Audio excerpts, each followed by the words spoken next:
माननीय श्री एलामारम करीम जी. Thank you, sir. The real state of our economy concerning around the people will be clearly understood by the latest RBI report, which says the household's financial assets, including bank deposits and cash equity investment, fell down sharply to 5.1% of the GDP in the fiscal year ended in the March 2023. See,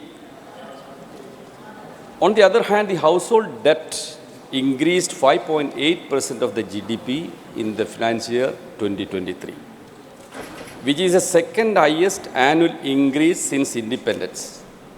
Recent RBI data also reveals that bank financial institution credit to institutions bar business marked a decline, while personal loan portfolio has increased in volume during in the current quarter, which clearly signals further slowing down of the economy along with the rise in the people's indebtedness and resulted distress.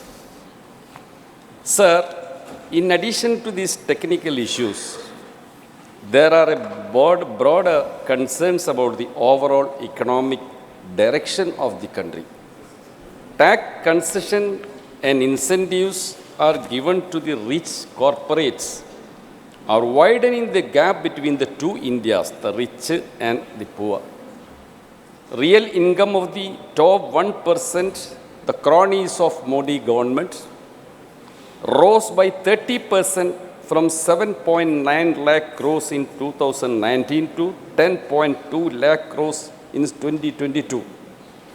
While the real income of the lowest 25%, who are shouting slogans for you, by the 11% from rupees 3.8 lakh crores to 3.4 lakh crores. Sir, a relentless propaganda continues to boost the Indian economy's resurgence. The recent G20 summit was used to project India as an emerging economic powerhouse in the world. But the truth is that India has the lowest per capita GDP among the G20 countries. That was hidden. Ranks the lowest in terms of human development indices and records the lowest labor force participation rate, Chidambaram told you, reflecting the very high level of unemployment. The continued decline in the people's purchasing power is impeding the economic growth as this leading declining levels of domestic demand. This in turn leads to declining levels of investments. This means potentially further declining levels of employment guarantee. New proposals for investment in the economy have rapidly declined. Over the last year, 72.5% in government sector and 79% in private investments. Sir, massive propaganda bliss is launched over the grand success of Make in India. That was the slogan from 2014. Its target for manufacturing sector growth over this decade was 12.14%. The reality is that since 2013-14, this averaged only 5.9% per annum. The tall claim, where it has gone? The share of the manufacturing GDP was targeted to reach 25%.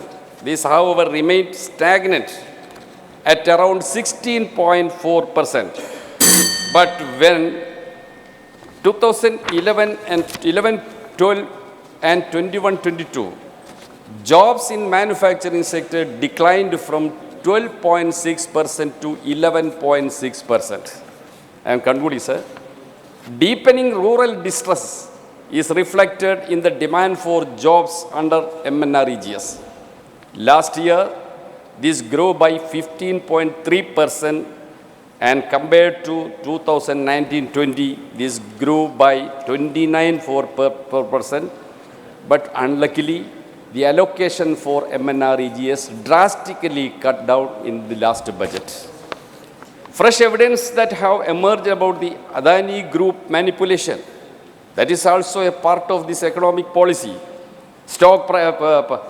manipulation of stock prices of its companies calls for a serious probe. The final Financial Times and Guardian Already have time based is on over. inputs from the organized crime and Elamaram corruption. Kareem 1 ji, minute. your time is over already. A report project reveal Please how conclude. to close associates of such companies Conclude, please. I am and buy calling. millions of dollars of shares in Adani Thank you. companies. Thank Sir, you. these are the affairs of the Indian economy. The tall claim has no truth. I conclude with Thank this. you.